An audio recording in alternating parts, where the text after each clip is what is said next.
Topic 3.5, the Dutch Golden Age.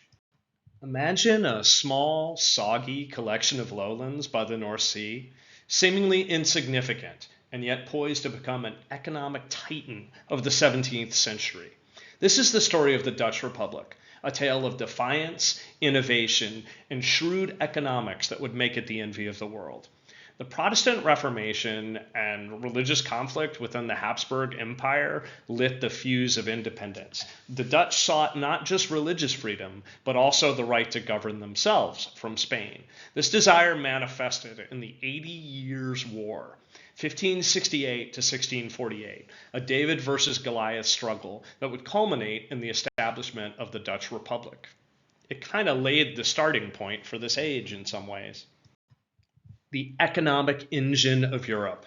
But how did this underdog rise to top dog? The answer lies in three factors: geography, religion, and a surprisingly modern approach to economics and governance. The lowlands' proximity to the sea offered the Dutch a natural avenue for trade. The estuaries of the Rhine, Meuse, and Scheldt rivers became highways for commerce. The Dutch harnessed this with great skill, developing one of the world's most formidable naval powers. In an age of religious strife, the Dutch Republic stood out for its relative religious tolerance, becoming a refuge for persecuted minorities. These immigrants brought skills, knowledge, and connections that fueled economic growth. The political structure, an oligarchy blending urban gentry and rural landholders, interesting, we can think of some other governments that are a bit like that, fostered a unique blend of capitalism and state support.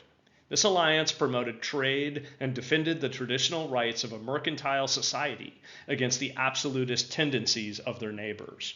They were constitutionalism, the canvas of prosperity. Merchants and civic leaders emerged, hungry for art that reflected their status in the world around them. The Dutch Republic, thriving on its newfound independence, fostered an environment ripe for cultural patronage. In this age of affluence, artists like Rembrandt, Van Rijn, and Johann Vermeer became the vanguards of a new artistic movement. Rembrandt's profound works, such as The Night Watch, offer a study in light and shadow, capturing the vitality and complexity of human emotion. Vermeer, with fewer but no less significant works like Girl with a Pearl Earring, enchanted viewers with his tranquil domestic scenes and exquisite treatment of light. But it wasn't just the grandeur of portraits or the serenity of landscapes. The art of the Dutch Golden Age also served as a societal mirror, reflecting everyday life with unprecedented realism. Genres like still life and scenes of daily activities flourished. Peter Clay's Still Lifes, brimming with symbolism and meticulous detail, captured the transience of life amidst wealth. The provocative pivot. But as much as the Dutch Republic is a story of triumph, it is also one of contradiction and controversy. The slave trade. The wealth that flowed through Amsterdam was not without its shadows. The Dutch were key players in the transatlantic slave trade, a dark chapter in their history of commerce. Colonial exploitation.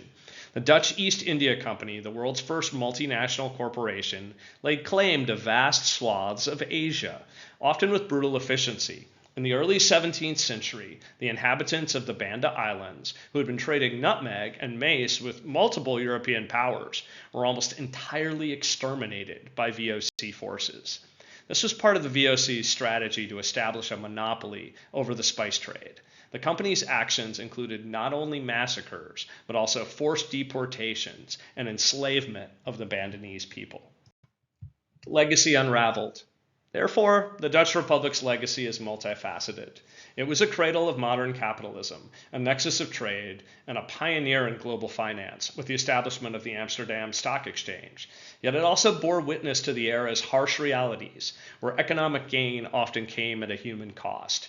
In a twist, the Republic's success sowed the seeds of its decline.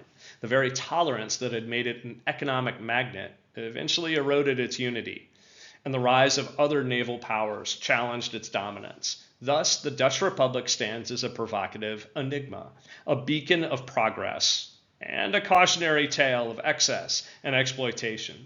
It reminds us that history is a mosaic of light and darkness, and the past always holds a mirror to our present.